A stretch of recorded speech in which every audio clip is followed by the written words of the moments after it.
नमस्कार, आप देख रहे हैं नादी टीवी। मैं हूं आपके साथ अभिषेक। भोपाल की एक निजी मेडिकल कॉलेज में बीजेपी महिला मोर्चा ने मॉक पार्लियामेंट का आयोजन किया, जिसमें मुख्यमंत्री डॉक्टर मोहन यादव समेत कई बड़े नेता मौजूद रहे। मुख्यमंत्री डॉक्टर मोहन यादव ने छात्राओं से आपातकाल को लेकर सवाल किया। इस दौरान एक छात्रा ने सेक्सुअल हैरेसमेंट जैसे मुद्दों पर सवाल किया। मुख्यमंत्री यादव ने कहा कि भोपाल में ही एक घटना पर पुलिस ने बहुत तेजी से काम किया और आरोपी को फांसी की सजा दिलाई। मध्य प्रदेश पहला राज्य है जिसने ऐसे मामलों में फांसी का प्रावधान किया। उन्होंने कहा कि हमारी सरकार ऐसे आरोपियों को किसी भी हाल में नहीं बख्शेगी।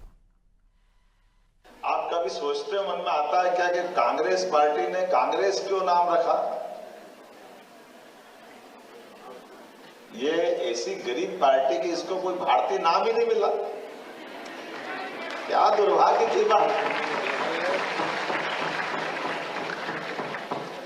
आपके भाई बहन कोई भी पैदा होते तो आप कोई अमेरिका इंग्लैंड के बच्चों की तरह नाम रखते हो क्या उनका?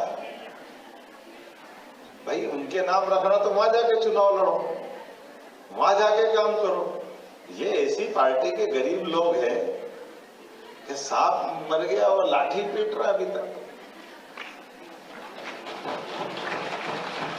अरे देश आजाद हो गया भाई। कब आजाद हो गया? 47 में। कांग्रेस पार्टी बनी किसने थी? अंग्रेजों ने। अंग्रेज गए, लेकिन ये अभी तक क्या कर रहे हैं? किस पार्टी को चला रहे हैं? अब इनको यही सूझनी पड़ रही कि कम से कम और कुछ करो मत करो, पार्टी का ही नाम बदल लो। भारत में रहना तो मोदी जी के सामने खड़ा होना, तो कुछ तो भारतीयता बताओ। बताने को तैयार नहीं। आपातकाल का 50 साल बाद भी आज हम घर घर बात क्यों पहुंचा रहे हैं? इसीलिए पहुंचा रहे हैं। ये आपातकाल का खतरा खत्म नहीं हुआ है, इसके जर्म्स जिंदा हैं। ये आंखों देखे आप सबको सामने आ रहा है। ये झूठ पे झूठ परोस रहे हैं। ये झूठ उसी प्रकार से परोस रहे हैं। ये अंबेडकर जी का अपमान हो गया। अरे अंबेडकर जी को जीते जी 2 बार आजादी के बाद वो चुनाव लड़ने गए।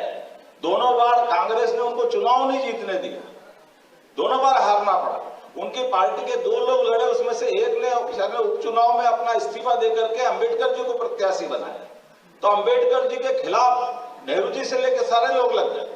वो 2 में से जीते हुए एक ही रह, फिर कांग्रेस जीत गए, वहां भी जीतने नहीं दिया। उनका शरीर छूटा 1956 में, जो भारत सरकार के मंत्री थे। ऐसा तो जीते जी तो लड़ी लड़ी, लेकिन मरने के बाद भी उनका दाह संस्कार भी दिल्ली में नहीं होने दी, जगह भी नहीं दी उनको कि यहां नहीं जलाएंगे। तो उनके बाकी अनुयायी, लाखों लोग अनुयायी थे, उन्होंने कहा चलो कोई बात नहीं, हम बंबई करते हैं। और बंबई उनके पार्थिव शरीर को ले गए तो अंबेडकर जी की पत्नी से कहा कि ये ले जाने की किराया भी है विमान का, उनकी पत्नी से वसूला। कोई इतना कैसे सोच सकता? भारत सरकार के मंत्री थे वो जब उनका शरीर छूटा, लेकिन जलाने के लिए जगह नहीं देना और बाद में उसकी पार्थिव शरीर को ले जाकर के बंबई जब ले गए तो किराया भी इनसे वसूल किया। उनका जन्म मध्य प्रदेश में हुआ, लेकिन जन्म पर कभी एक ईंट लगाने का काम नहीं करा। और आप अंबेडकर जी के नाम से वोट ले रहे हो।